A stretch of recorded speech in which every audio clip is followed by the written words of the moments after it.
duty, which requires tough training. They have to learn how to battle the flames, the smoke, and the risk of death. Tonight in her special report, Lara Spencer shows us what it takes to become one of New York's bravest. It's a life and death situation every time you go out that door. When you pull up to the scene, there's fire coming out the windows. You know you have to get in there, so that's what you do. It is perhaps the most difficult and dangerous job in the world, where willingness to risk your life is a job requirement.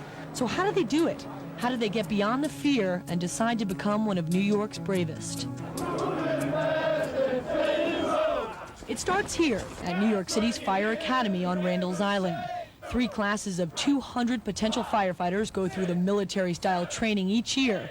Of course, some don't make it past Chief Michael Cronin's welcome speech. I tell them exactly what they're getting into. You can get hurt in this job. You can get killed. You can get burned.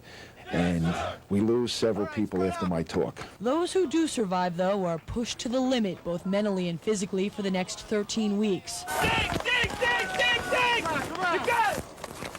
I found that out the hard way. That is not easy. Wearing 60 pounds of protective gear, trainees spend 8 hours a day learning exhausting but essential skills. Using simulated drills, we learned how to break through a roof, how to summon the courage to go over the edge, and how to make a rescue.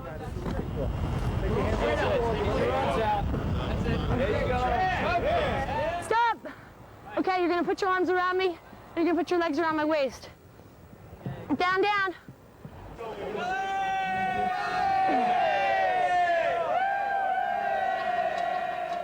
New York City firefighters cannot afford to be of average fitness. They are, in a sense, professional athletes. Their life depends on it. Their operation depends on it. Their co-workers depend on it. If they're not physically fit, they won't be an asset to the team. They'll be a liability. And beyond the physical challenge lies the frightening fact that 11 firefighters have died on the job in the last 2 years alone. Some days it's hard to tell whether the intense training here helps reduce or increase the fear.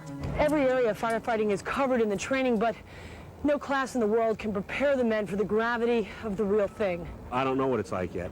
When I go in there, maybe I'll be thinking differently, but right now I just want to learn the best I can here and then apply it to the field when I get out there. I know a lot more now than I did 10 weeks ago, but I'm still a little scared about going into the first fire. Hard not to be on a job in which, when the bravest of the brave graduate training, the reward is the sound of alarm bells, rushing them to the real thing. Lara Spencer, Channel 7, Eyewitness News. That's a job. Very interesting. Well, I don't worry about this sort of thing.